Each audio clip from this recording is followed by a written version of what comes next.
Bonjour. Ma présentation portera sur le phénomène d'assimilation et d'accommodation. Selon les constructivistes, l'apprentissage est une action sociale qui met en avant les expériences pour comprendre et appréhender la réalité qui nous entoure.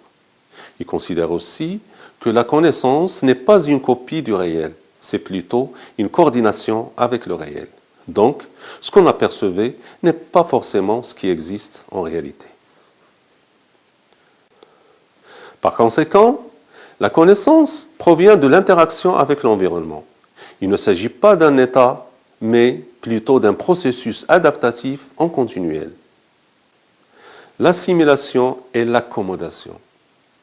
Proposées par Jean Piaget en 1964, ces deux notions indissolubles ont apparu pour éclaircir et conceptualiser l'adaptation de l'intériorité à l'extériorité d'un apprenant dans un processus d'apprentissage.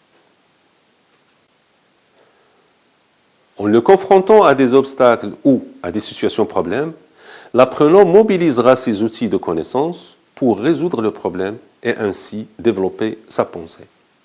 Selon la perspective piagétienne, l'apprentissage se fait par la mobilisation de ces outils de connaissance appelés structures cognitives inhérentes ou schèmes. Que veut-on dire par schème et comment les développer par le processus d'assimilation et d'accommodation? Prenons l'exemple d'un apprenant qui ne distingue pas les oiseaux. Et dans une situation d'apprentissage, nous soulignons comme objectif de distinguer les pigeons des autres oiseaux. Tout d'abord, nous lui présentons une image d'un oiseau. Il va bien sûr le reconnaître, car pour lui, c'est un prérequis. C'est très intéressant de dire que dans le processus de construction du savoir, on se base essentiellement sur les prérequis.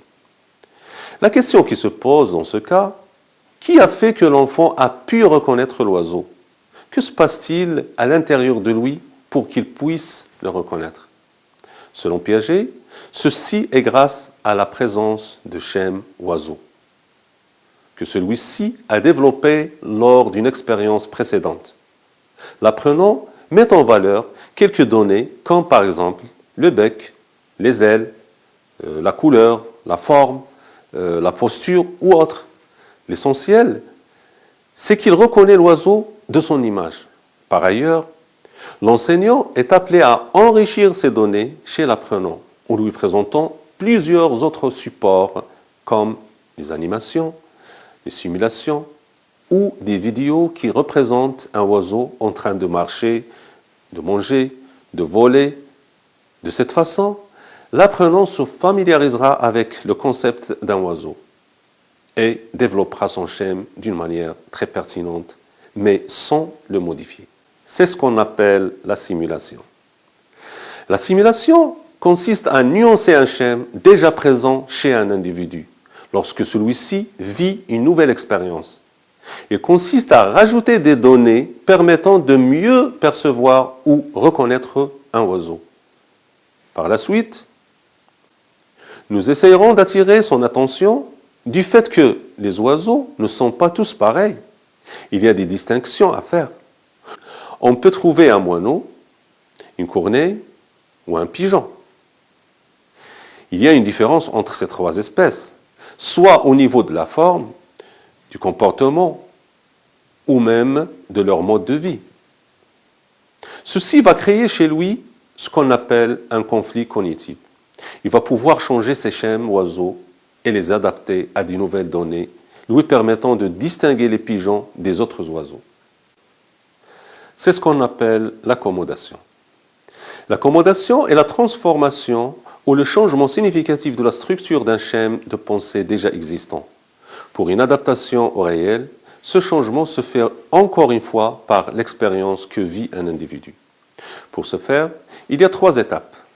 La transformation du schème par l'ajout de nouvelles données. La création de liens avec d'autres schèmes existants. La création d'un nouveau schème. Donc l'apprenant commencera à distinguer les pigeons. Cependant, il va falloir enrichir ou développer de nouveaux schèmes pigeons par d'autres exemples pour mieux l'assimiler. Cela en présentant d'autres images, dessins, animations ou vidéos. Il s'agit donc d'une deuxième assimilation. C'est de cette façon-là que la construction du savoir se fait, par un jeu d'interactions continuelles et consécutives de deux mécanismes complémentaires d'assimilation puis d'accommodation. Et merci pour votre attention.